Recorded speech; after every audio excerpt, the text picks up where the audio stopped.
ایک صحابی ہیں چھوٹے سے طلحہ ابن برا، میں نے یہ واقعہ کئی جگہ سنایا بھی ہے، ان کے انتقال کے وقت قریب آ گئے، آپ ان کی تیمارداری کے لیے تشریف لے گئے، گھر والوں سے آپ نے ان کو دیکھنے کے بعد 3 باتیں ارشاد فرمائی۔ پہلی بات یہ فرمائی مجھے ایسا لگتا ہے طلحہ اس بیماری میں بچے گا نہیں۔ دوسری بات فرمائی جب بھی مر جائے اس کے کفن دفن میں جلدی کرنا۔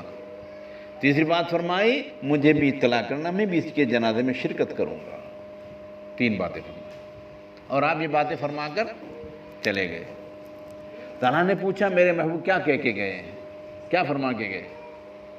گھر والوں نے بتایا کہ یہ کہہ کے گئے کہ تو اس بیماری میں بچے گا نہیں۔ دوسری بات فرما گئے کہ جب انتقال ہو جائے کفن دفن میں جلدی کی جائے۔ تیسری بات فرما کے گئے کہ مجھے بھی اطلاع کی جائے، میں بھی اس کے جنازے میں شرکت کروں گا۔ بچہ چھوٹا ہے صحابی، کیا کہتا ہے، قربان جائیں من حضرات صحابہ کرام کی ان باتوں پر۔ کہا میرے مرنے کے بعد میرے محبوب صلی اللہ علیہ وسلم کو میرے انتقال کی اطلاع نہ کی جائے، میرے جنازے میں شرکت کی دعوت نہیں دی جائے آپ صلی اللہ علیہ وسلم۔ پوچھا کیوں؟ اس وقت سردی تھی، بارش ہو رہی تھی، اور دوسرے آپ صلی اللہ علیہ وسلم کو یہودیوں کے محلے سے آنا پڑتا تھا۔ تو فرما رہے وہ صحابی کہ میرے محمد صلی اللہ علیہ وسلم کو میرے جنازے میں شرکت کے لیے آنے میں تکلیف ہو سکتی ہے، میں اس بات کو پسند نہیں کرتا کہ میرے محمد صلی اللہ علیہ وسلم کو تکلیف ہو، میرے جنازے میں شرکت کے لیے آپ کو تکلیف، میں اس کو پسند نہیں کرتا۔ چنانچہ تھوڑی دور آپ صلی اللہ علیہ وسلم تشریف لے گئے ہوں گے، ان کے انتقال ہو گیا، گھر والوں نے غسل دیا، کفن پہنا، دفن کر دیا نماز پڑھ کر۔ اگلے تو آپ صلی اللہ علیہ وسلم کو معلوم ہے کہ طلحہ کا انتقال ہو گیا تھا اور ان کو دفن کر دیا گیا۔ آپ تشریف لائے اور قبر پر کھڑے ہو کر دونوں ہاتھ اٹھا کر آپ دعا مانگ رہے ہیں، اللہ طلحہ سے آپ اس حال میں ملاقات کریں کہ طلحہ بھی آپ سے بات کرتا ہو ہنس رہا ہو اور آپ بھی طلحہ سے بات کرتے ہنس رہے۔ کیسی سعادت مندی کی بات ہے! اللہ اپنے فضل سے ہمیں بھی اب نبی کے طریقے کو زندگی میں لانے کی توفیق عطا فرمائے۔ سمجھ میں آ گئی بھائی؟ ایک بات یہ جب عذاب ہمارے پر نہیں آئے گا، اللہ کے نبی کے طریقے کو زندگی میں رکھیں گے۔ دوسری بات وما کان اللہ لیعذبہم وانت فیما کان اللہ معذبہم وہم یستغفرون۔ دوسری بات ہم اللہ سے اپنے گناہوں کی اگر معافی مانگتے رہیں گے تو بھی اللہ کا عذاب ہمارے اوپر نہیں آئے گا۔ اللہ ہمیں اپنے گناہوں سے معافی مانگنے کی بھی توفیق عطا فرما دے۔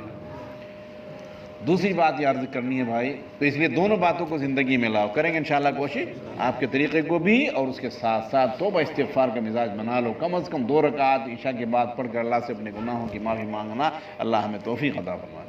دوسری بات یہ ہے ہر نماز کے بعد کچھ سنتیں ہیں، بڑی آسان، اگر ہم عمل شروع کر دیں تو بڑا فائدہ ہے، دنیا کا بھی فائدہ، آخرت کا بھی فائدہ۔ ایک تو آیت الکرسی پڑھنے کا مزاج بناؤ، پڑھیں گے انشاءاللہ، جن کو یاد نہیں یاد کرنے کی فکر کرو۔ حدیث پاک میں ہے جو شخص آیت الکرسی پڑھتا ہے نماز کے بعد اس کے لیے جنت میں جانے سے روک صرف موت ہے۔ ایک فائدہ یہ۔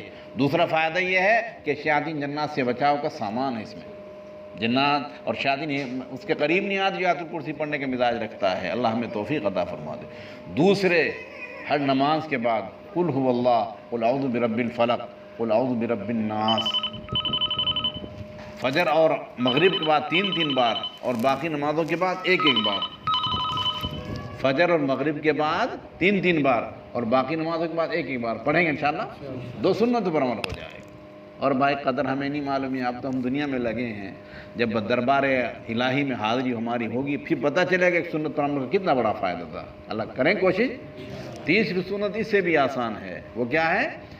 33 بار سبحان اللہ، 33 بار الحمدللہ اور 33 بار اللہ اکبر، اور 34ویں بار اگر یاد ہو جائے لا الہ الا اللہ وحدہ لا شریک لہ لہ الملک و لہ الحمد وعلی کل شیء قدیر۔ یہ جملہ اگر یاد ہو جائے تو 34 بار، نہیں تو پھر اس کو بھی پھر اس کی جگہ اللہ اکبر بھی کہہ لیا جائے۔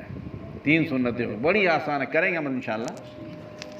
اس کے بعد تیسری بات یاد کرنی بھائی، اللہ سبحانہ و تعالی نعمتیں ہمیں بے شمار عطا فرمائی ہیں، اللہ ہمیں ان پر شکر کی توفیق عطا فرمائے۔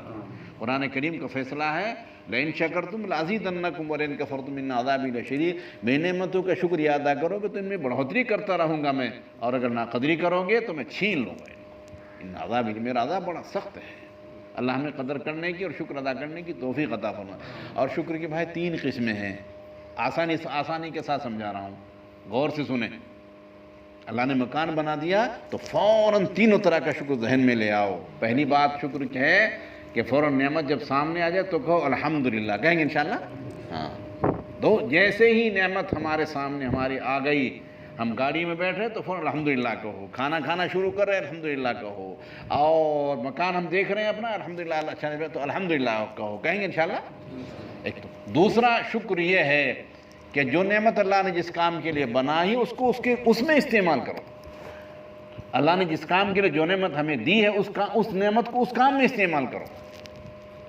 پیسہ ہمیں دے دیا اللہ سبحانہ و تعالیٰ نے سٹے میں استعمال کرنے کے لیے نہیں دیا ہے، شراب پینے کے لیے استعمال کرنے کے لیے نہیں دیا ہے، فضول خرچی کرنے کے لیے پیسہ اللہ نے ہمیں نہیں دیا ہے۔ اپنی ضروریات میں خرچ کرو اور اس کے ساتھ ساتھ اپنے ماں باپ پر خرچ کرو، اپنے رشتہ داروں پر خرچ کرو، اللہ کے راستے میں خرچ کرو، کریں گے انشاءاللہ؟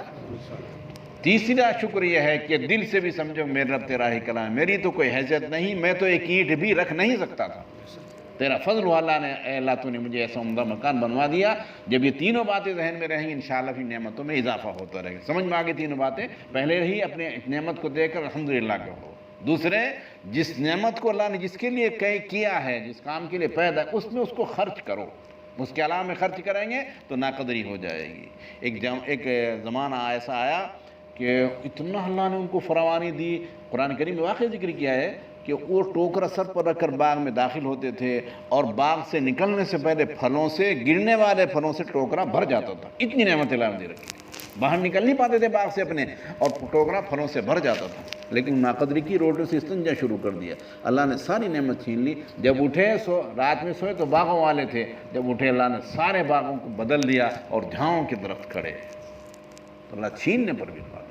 تیسرا کام کریں کہ دل سے بھی یہ ذہن میں رکھیں اللہ تیرا کرم ہے، تو نے مجھے نعمت عطا فرمائی، تیرا یہ فضل ہے، میرے بس کی تو بات نہیں تھی، تو نے یہ کام کرا دیا ہے، اللہ اپنے فضل سے جب یہ سوچیں گے تو تیسرا شکر ادا، اللہ ہمیں توفیق عطا فرمائے۔